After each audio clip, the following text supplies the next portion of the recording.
Hey guys, hi! As we all know, it's Pride Month, and I asked for some Pride themed questions on my community tab, and you guys came through, so I'm going to answer some. Don't you worry, we will go back to talking about books in the next video, but I just figured we'd do something a bit more casual today, a bit more chill, you know? You can get to know me, and I can get to know you, and it'll be very cute. The first question I've been asked is a doozy. It's how did I realise I only liked women? So for those of you who might be new around here, new to my gay journey, I only came out as a lesbian at 25 years old. I was definitely a late bloomer, even though I knew I was lesbian from when I was like 13. I spent many years in like a deep, deep denial. I repressed that so far.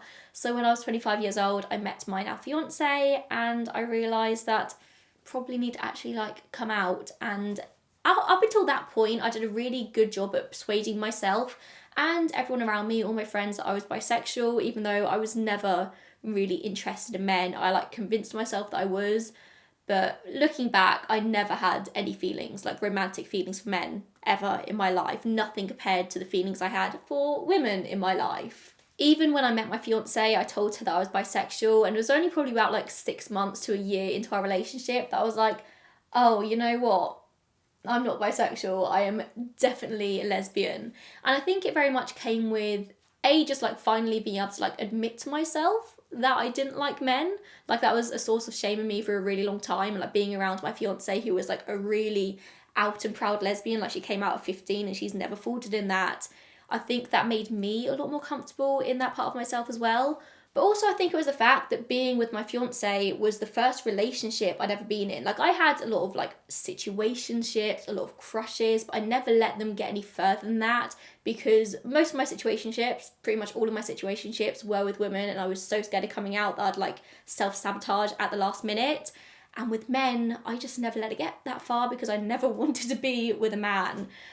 So I think it was just finally being in a relationship with a woman that I realised that I never wanted this with a man ever. I never had those kind of feelings for men. I never had like sexual feelings, romantic feelings. It just wasn't something I was interested in. And anything I ever had felt for a man, I'd like persuaded myself that I felt it. Like I made up like storylines and I made myself follow them rather than it being like an actual feeling that I had. Does that make sense? It's really interesting how for some people self-discovery is so easy. Like some people can wake up one day when they're a teenager and be like, oh yeah, I'm gay, I need to come out, and just like go with that. Whereas for other people like me, it was such a long journey, and it really is just down to society and compulsory heterosexuality. And like I really am very easily influenced by the people around me, and I am at my core a follower. I don't like to break rules. I don't like to live outside the box. Like I just want to live an easy life. I love a rule. I love to follow a rule. And so the idea of like living outside of like the norms of society, like what society considers correct and right, was always so scary for me. And I think that's kind of what I had to overcome. I'm just a very easily influenced person. And I let society influence me for a really long time. And it's only when I started to surround myself with more queer people that I realised I had not been living my truth, if that made sense. Essentially, it was a whole like 12-year coming out journey. I can do like a whole video on my like coming out story if people want, but even then I feel like I can't put it into words. Like I can't put it into like a chronological timeline because it was so internal, if that makes sense. So maybe I can do like a coming out Q&A where people ask specific questions and I can answer them. But yeah, I think just like compulsory heterosexuality and like society, just it really got me. Society got me good, and it's only when I sort of started to break that down and I learned about compet that it really started to like all come together for me. This comment really gets me. I want to come out to my friends, but I'm not sure how. They are all queer/allies, so I'm not worried they will have a bad reaction. I'm just literally unable to say the words I'm gay out loud. I feel you. That was literally me until I was 25 years old. Like I could say it to friends, but like saying it to family was just impossible. And I think it's just one of those things that, again, once I immersed myself in the community, once I started to like explore queerness online, like started to discover other queer people, I realised it's not a scary thing. Like it's a beautiful, wonderful, amazing culture and community full of the most vibrant people. And when I saw other people being like loud and proud, it made me able to do the same. And obviously that's not going to be the same for every single person out there. It's probably not going to be the same for you. Like you said, you're surrounded by like queer people and allies, but I think just practicing saying words, like look in the mirror and just say the words, I'm gay. Or just like really subtly slip it into conversation. Like you don't need to say the words, I'm gay. If people are talking about celebrity crushes, just be like, oh, I think this woman is really attractive. And let people maybe like figure it out for themselves. Again, that's something I did for years. Like, again, even when I was like out to my friends as bisexual, I don't think I ever said the words, I'm bisexual. I just really subtly slipped in that I fancied women and let it go from there. I was also very into queer history, still am. Like queer history, queer culture is something I'm super, super interested in. And so I would just like talk about that stuff all the time, and eventually people click on. So if you're really uncomfortable saying the words, like specifically I'm gay, just hint at it. Just let people figure it out, and then maybe one day they'll ask you and you could say yes. I used to wait for people to ask me, by the way. Like I used to hope and pray that a family member would come to me and be like, are you gay? So I could just like say yes without having to actually say the words. But nobody ever did. And I get it because nobody wants to like ask the question. But I feel like I made it so obvious and like I was waiting and just nobody ever asked. Advice for going to Pride events, especially for the first time. I just came out to my fam last year, so I'm a little nervous for this June. I'm so proud of you, that's so exciting. Pride events are like, I find them quite intimidating, I find them quite scary. I've been to Brighton Pride like so many times and I still always feel like a bit overwhelmed by it all. So I get you, I really get you. I think depending on the Pride event you're going to, Pride can either be super accepting and everyone is so lovely and so kind, or I do find it can be really, really cliquey. And I think that is one of the main reasons why I still get nervous about going to Pride events, because I'm the kind of person who's never really fit in anywhere. Like I've always struggled to like make friends and make friendship groups and like fit in with people. And I feel the same at Pride. Like I always feel like I go to these like big social gatherings and I always feel like I'm on the outside.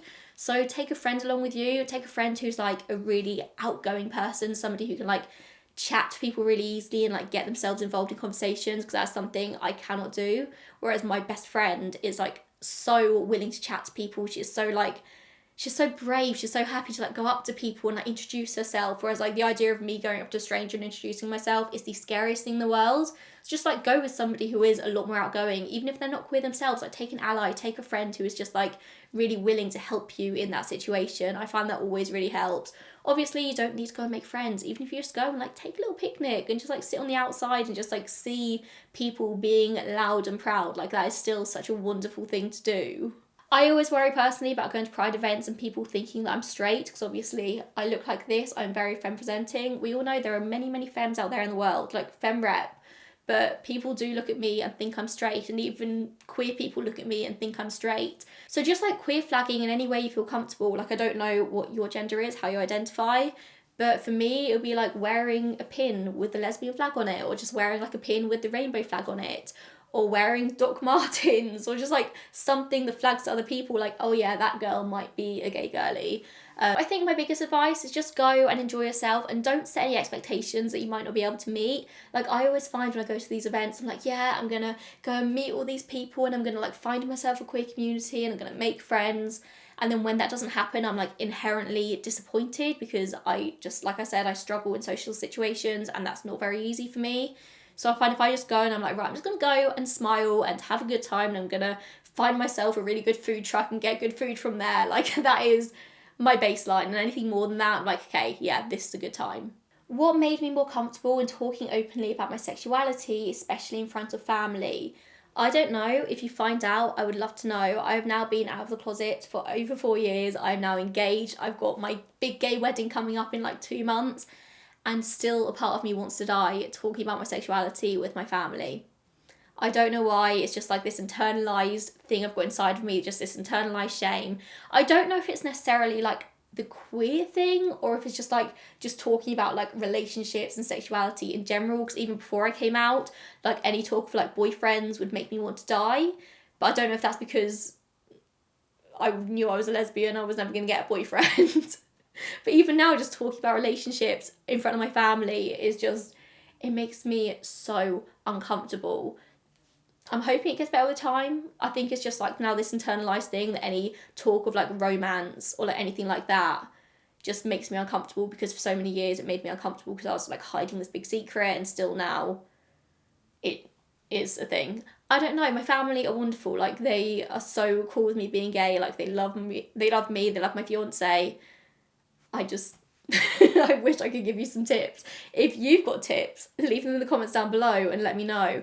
I think it's just one of those things, the more you do it, the more comfortable it gets. I really hope. Like, I'm so comfortable about talking about my sexuality online and talking to strangers about it, but if I knew like anyone in my real life was watching this, I would want to die. And I know they probably are watching this, but it makes me really uncomfortable to think about, and I just really hope they don't.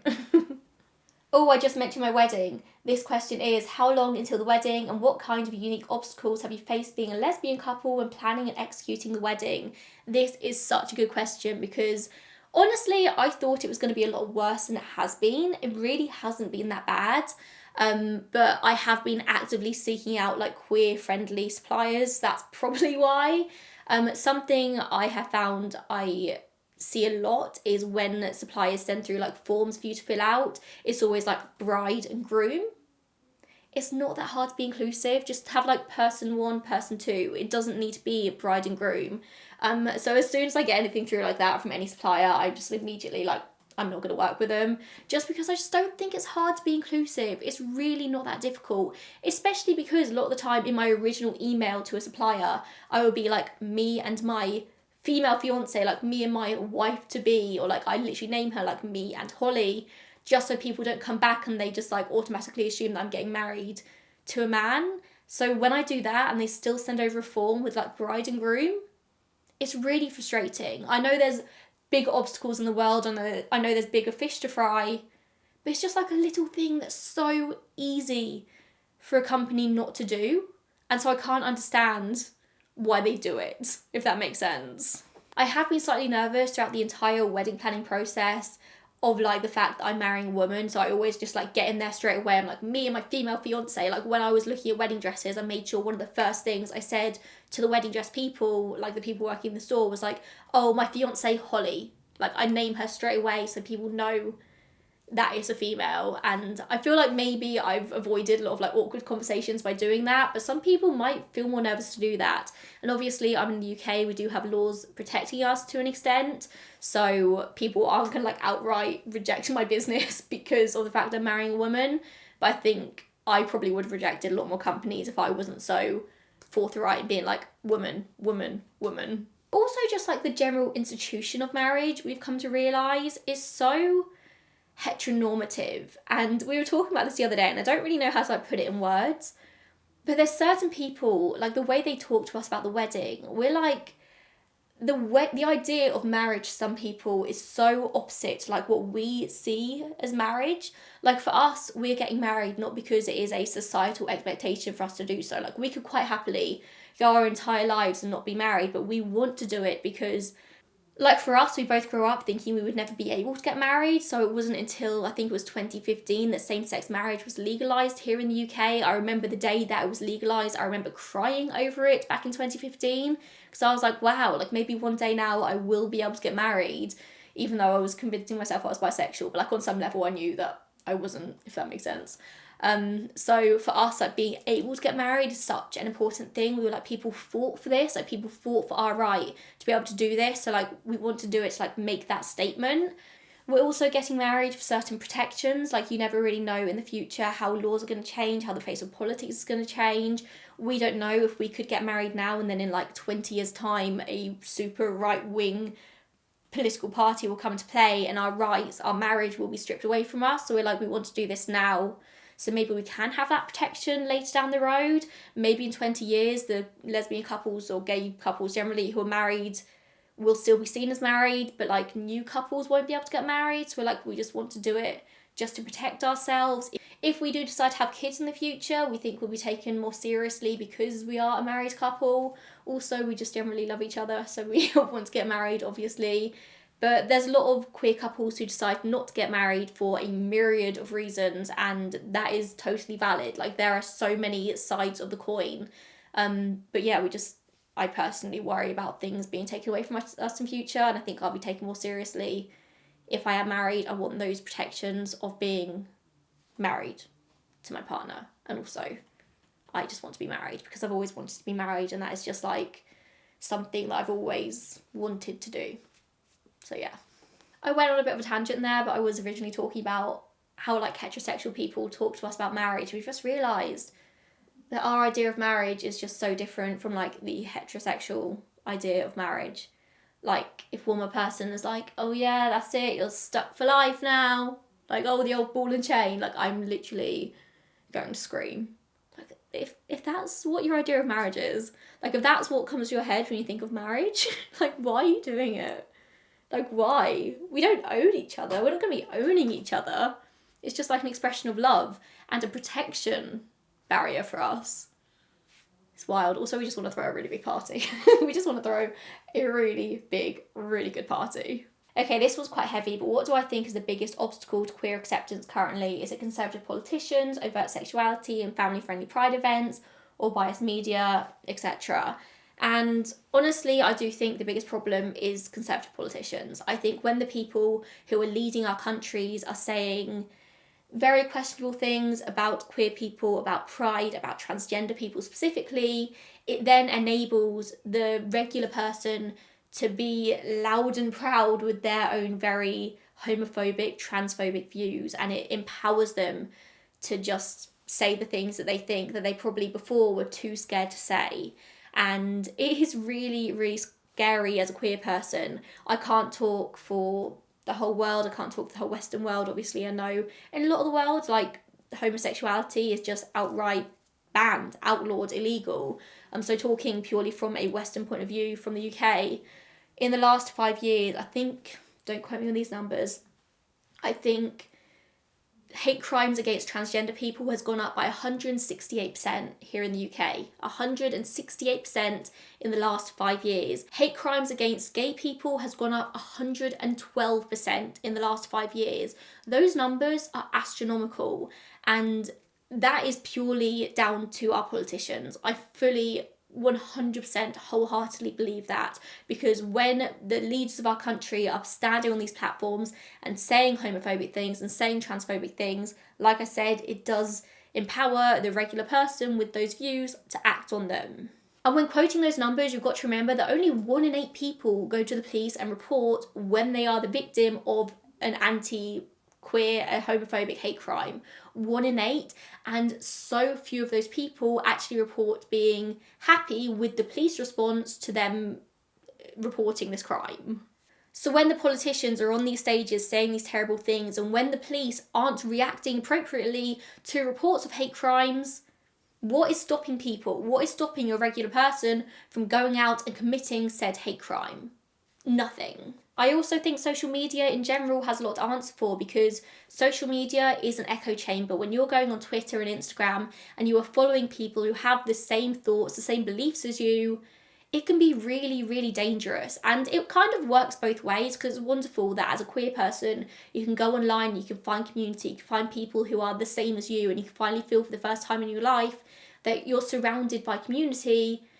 On the other hand, you've got these homophobic, transphobic, awful people going online and finding people who agree with their views and enabling them to have those views and enabling them to go out and act on them as well. Obviously, that is a really, really deep question, as one that probably can't be adequately covered in a video like this one, but just very surface level, I think that is the crux of the issue. It goes a lot deeper, but that's the crux. That's a really good word, crux.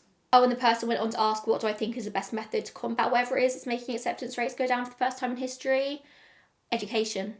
Literally, I think education, it starts there. You educate people in school about the queer community, about what the queer community have had to go through in history, about like just treating queer people the same as they treat straight people, talking about queerness, talking about the LGBT community, not in a special way, not in like a way of like, here are the things that you need to know about the LGBT community. It's just treating them the same. Like when teaching sex education, you talk about same-sex couples the same as you talk about straight couples. When talking about families, you include same-sex couples. You just normalise it from a really, really young age. And then these people, they eventually grow up, they become adults, and they realise that everyone is just the same. It doesn't matter what your gender identity is, what sex you're attracted to, everyone is just the same. Again, that is a very surface level answer for a very, very deep question. For something light, I want to know who your celebrity crushes are right now. I am a football gay girly.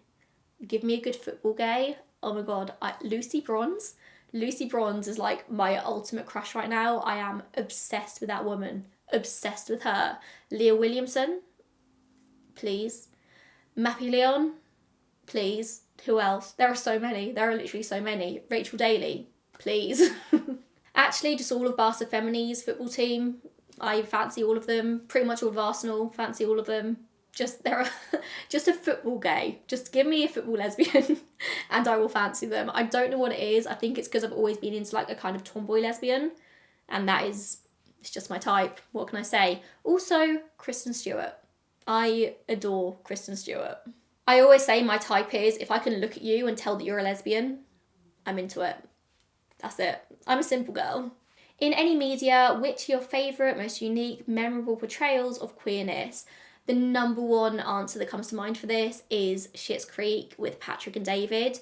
The first time I watched Schitt's Creek, I just sobbed over Patrick and David constantly because it's just so normal. Like, I know David has like a little coming out scene in like the early seasons of Schitt's Creek when he's talking about like the wine and like he's into white wine and red wine and rosé wine. He just doesn't really care as long as it's wine. And then Patrick comes on and they just have the most beautiful, tender relationship, and it's just so normalised. There's never any homophobia, there's never any trauma they need to overcome. Like, they are just a wonderful, happy couple, and I adore them so much. Also, what else? There's so many. How's a girl to choose? When I was a teenager, I don't know how old I was probably like 14, 15, I discovered a show called Sugar Rush on BBC. If any of you have watched Sugar Rush, you need to tell me, because it was about teenage girls who are lesbians down in Brighton, and that was like my first ever time seeing a lesbian couple on TV, and I was obsessed. I used to watch that show over and over and over again on YouTube at night, like under the covers, so scared people would find out. So Sugar Rush for me has like got a really special place in my heart, and nobody's ever heard of it, but it existed, I swear. Orange is the New Black as well. Orphan Black, oh my god, Orphan Black with Cosima and Delphine. Again, there's never any like trauma over them being queer. Cosima is just queer. Obviously there's drama in their relationship, it's nothing to do with the fact that Cosima and Delphine are gay. Like, it's just, I love queer portrayal or like queer relationships in the media where it's not traumatic and there's not a big like coming out story. And I do think those kind of relationships and those kind of like arcs do have a place in media. Like, I think they are really important, but I just love to see queerness normalised. Like, that's really important to me. Orange is the New Black, again, obviously so much gay in Orange is the New Black, like every kind of storyline you could imagine, but just like Nikki and Lorna, it's just really sweet. Alex Falls, I hate Alex and Piper, don't even talk to me about Piper Chapman, but just like the queerness and seeing it there, I love it. Very similar question, but my favourite queer TV shows or films in terms of TV shows, all the things I just mentioned. Also, It's a Sin, that was on BBC a few years ago with Ollie Alexander. It's about the AIDS epidemic in London in the sort of 80s, 90s. That is something that is always going to like be at the forefront of my mind. I think it was just an incredibly beautifully made show, but also tells such an important story. Like, the AIDS epidemic is a really like niche interest of mine. It's something I've researched so much over the years, and seeing it told in such like a heartfelt way, I adore that TV show. So if we're talking about like queer representation on TV, like I think that's really important for people to watch to understand the history of our community.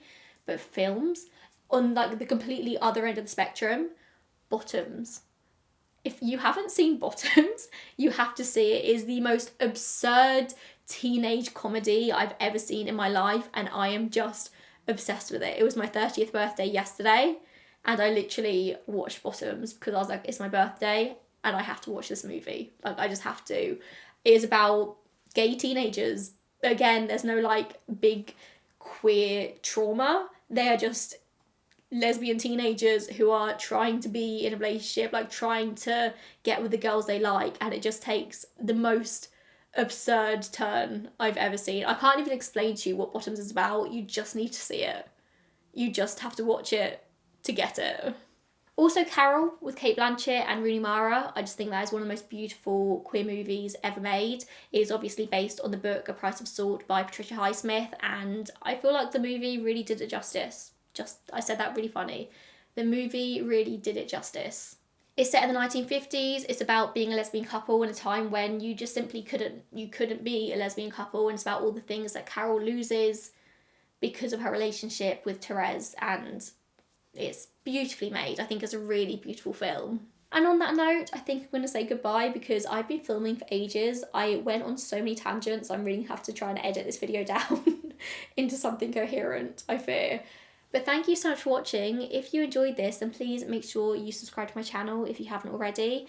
Leave comments down below. I really like the agony aunt kind of thing. So maybe I can do like a ask your lesbian mum kind of series on here. Maybe, we'll see. If you want that kind of video, let me know. We'll be back to regularly scheduled book programming next week, and I'll see you then, I suppose. Bye guys.